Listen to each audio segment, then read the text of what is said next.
Thank you very much, Presiding Officer.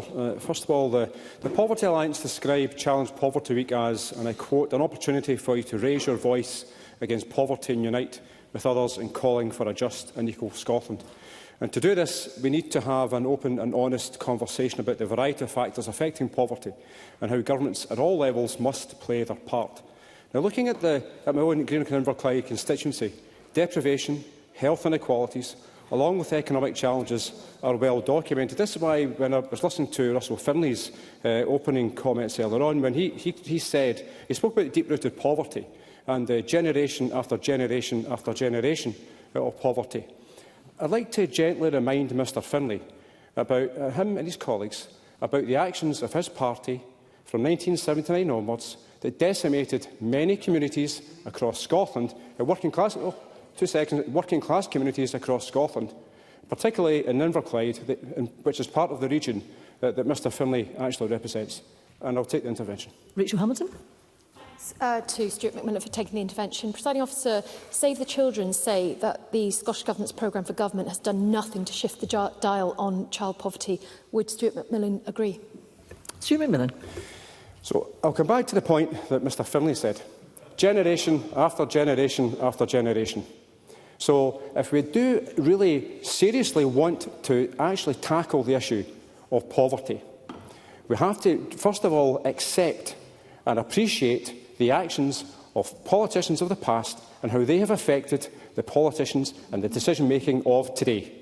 Now, looking at my own constituency, every single day, every single week, as a local MSP, I deal directly with constituents who are living in poverty or who are engaging in, do engage in debates like this one today. And sometimes it's attending parliamentary events or ones taking place in my own Greenock and Inverclyde constituency. Now, sometimes it's having meetings with charities, businesses and public sector organisations to discuss how they are working to try to help alleviate poverty. Now, tackling poverty is everyone's business, but there is no getting away from the fact that politicians and governments have the biggest role to play in addressing the root causes of poverty. And as elected representatives, we design, influence and vote on policies which impact upon every aspect of people's lives.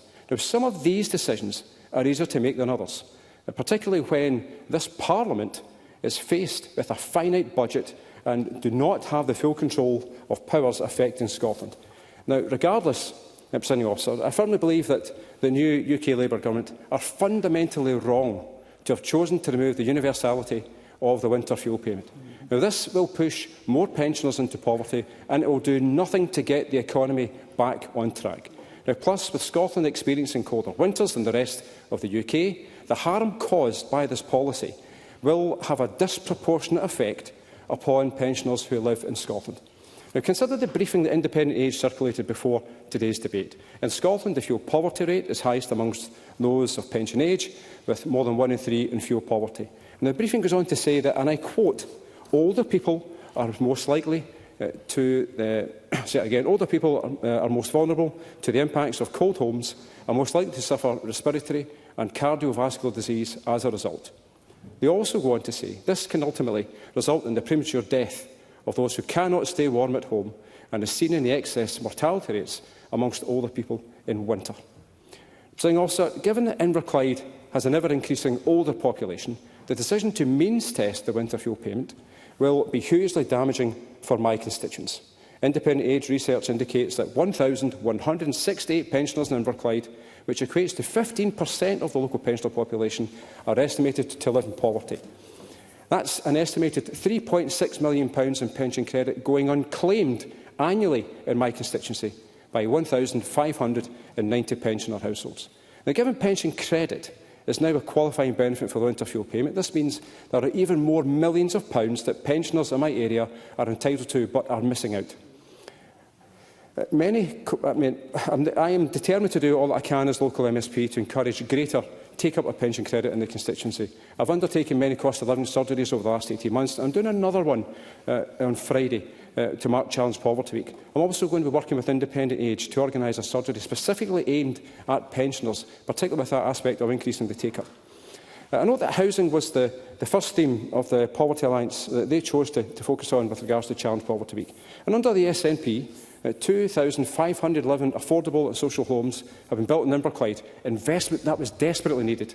And since coming to power in 2007, this SNP government has introduced several measures to improve the availability of housing in Scotland, including the abolition of Margaret Thatcher's right to buy, ending fixed-term private lets and improving tenants' rights. There are many more aspects as well. But, Presiding Officer, in closing, Labour have spoken of change. We've heard it often enough in the Chamber and also outside. But Labour are committed. They are committed to continuing the austerity agenda in Scotland, retaining the cruel Tory policies such as the two-child cap and also the bedroom tax. Anas Sarwar has to answer for that. So yet, while more out-of-touch Westminster politicians focus on getting their suits and their glasses and other items paid for by wealthy benefactors, you might want to listen to this, Mr O'Kane. Well, this is happening. Many pensioners will sit at home, freezing this winter, worried about whether they will see another day.